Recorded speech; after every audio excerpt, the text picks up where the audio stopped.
हलंत pulling प्रकरण में आज हम देखते हैं इदम शब्द। और इदम शब्द के लिए जो प्रारंभिक सूत्र है वो है इदमो मह। सूत्र की अनुवृत्ति है इदमो मस्य मह स्यात् सौ परे, अर्थात इदमो मस्य अर्थात इदम के मैं को मह स्यात् मैं होता है। इदम के यानी इदम शब्द के मकार के स्थान पर मैकार ही होता है। सौ परे, सौ यहाँ सु शब्द सु की सप्तमी का एक वचन है, तो सौ परे अर्थात सु के परे रहते, अर्थात प्रथमा विभक्ति का एक वचन सु प्रत्यय परे रहते इदम शब्द के मैं को मैं ही होता है। अग्रिम सूत्र है इदो अय पुंसी, और सूत्र की अनुवृत्ति है इदम इदो अय स्यात् सौ पुंसी। जैसे पूर्व सूत्र में केवल एक शर्त थी कि इदम के मैं को मैं होता है सु परे रहते, उसी प्रकार यहां दो शर्तें दी हुई है।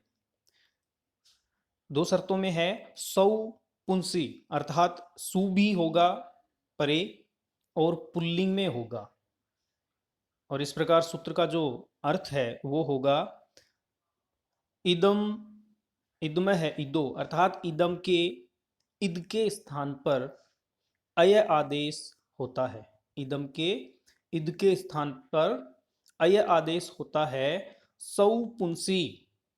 अब वहां शर्तें हैं कि उसमें उस इदम शब्द के बाद सु परे रहे और पुल्लिंग हो, यानी पुल्लिंग में प्रथमा विभक्ति का एक वचन सु प्रत्यय परे रहते इदम शब्द के इद के स्थान पर अय आदेश होता है।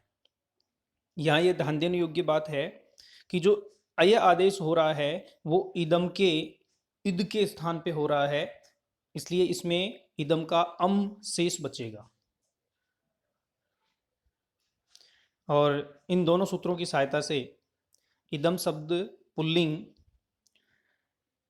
प्रथमा विभक्ति का एक वचन अयम, इसकी रूप सिद्धि है।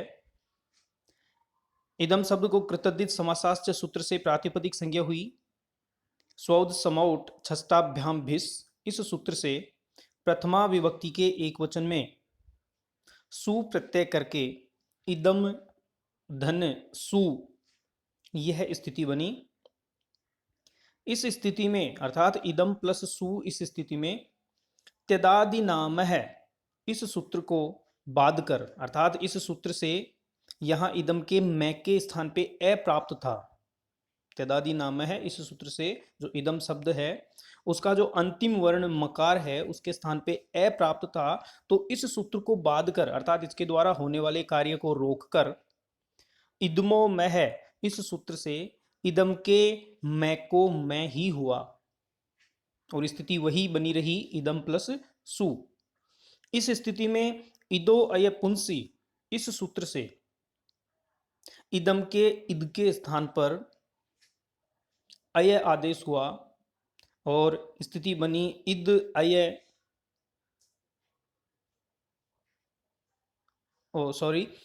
अय अम प्लस सु यह स्थिति बनेगी। और जब हम अय और अम को मिलाएंगे तो अयम जिसमें मैं हलंत होगा और धन सु यह स्थिति बनेगी। और इस स्थिति में हलंग्याभ्यो दीर्घात सुतिश्च प्रिक्तम हल इस सूत्र से से का लोप, तो यहाँ से का लोप होगा।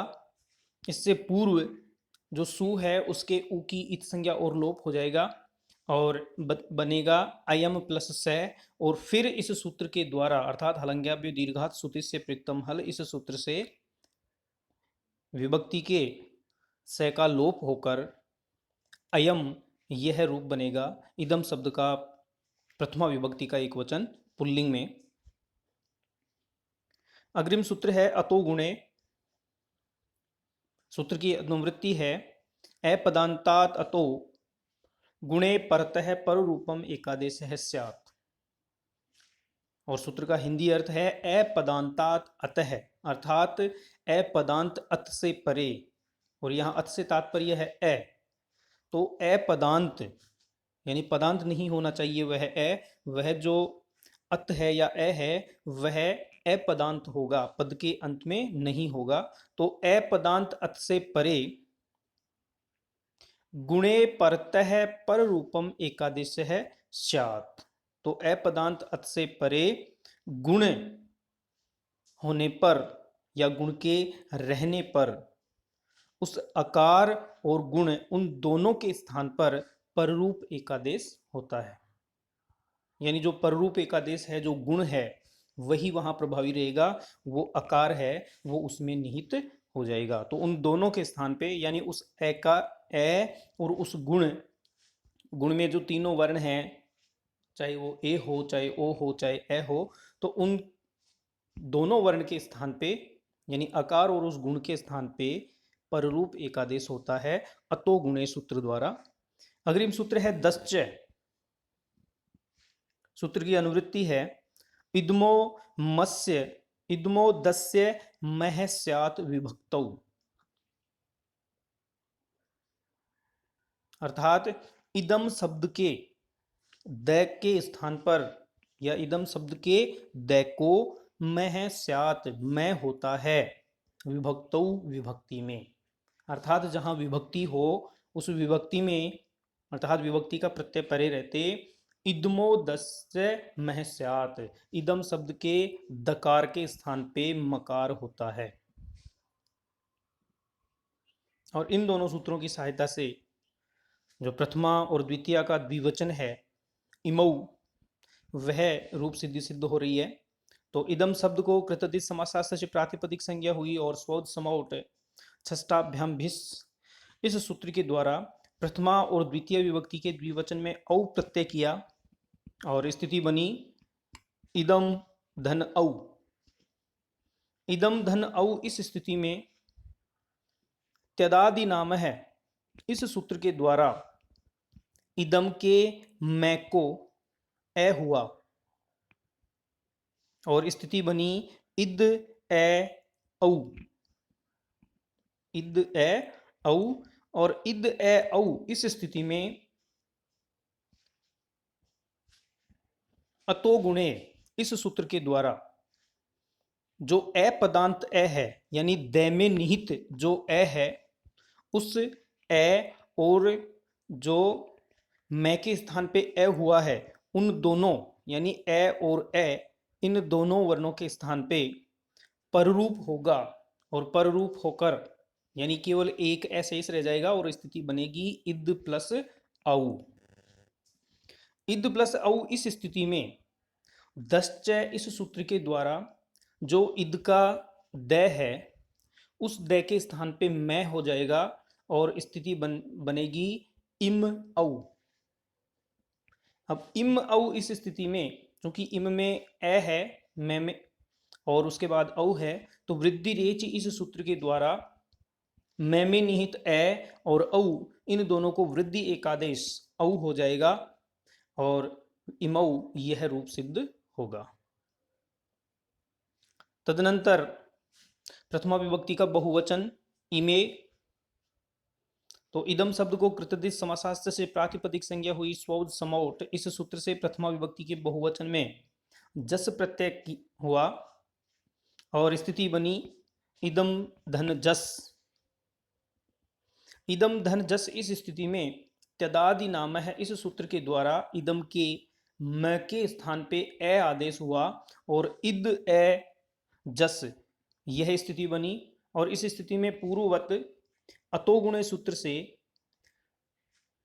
इद के दै में निहित ए और उसके पश्चात जो ए है मकार के स्थान पे होने वाला ए, उन दोनों के स्थान पे पररूप एकादेश हुआ अतोगुणे सूत्र से और केवल एक एस शेष रह गया, तो इद जस यह स्थिति बनी पुनः। और इस स्थिति में चूंकि इदम शब्द सर्वनाम शब्द है अतः सर्वनाम होने के कारण जस है सी, इस सूत्र के द्वारा जस के स्थान पे सी आदेश हुआ और सी में निहित तालव्य सकार का लशक्व तद्धिते इस सूत्र से इत संज्ञा और तस्य लोप से लोप हुआ, जिसे यहाँ अनुबंध लोप लिखा गया है। तो उसका अनुबंध लोप होने पर इद प्लस ई यह स्थिति बनी। इस स्थिति में दसच सूत्र के द्वारा इद के दकार के स्थान पे मकार हुआ, यानी मैं आदेश हुआ, और इम प्लस ई यह स्थिति बनी। अब इस स्थिति में इम के मैं में निहित ए और ई इन दोनों को आद गुण है सूत्र से, गुण एकादेश ए हुआ और संयोग होने पर इमे यह रूप सिद्ध हुआ।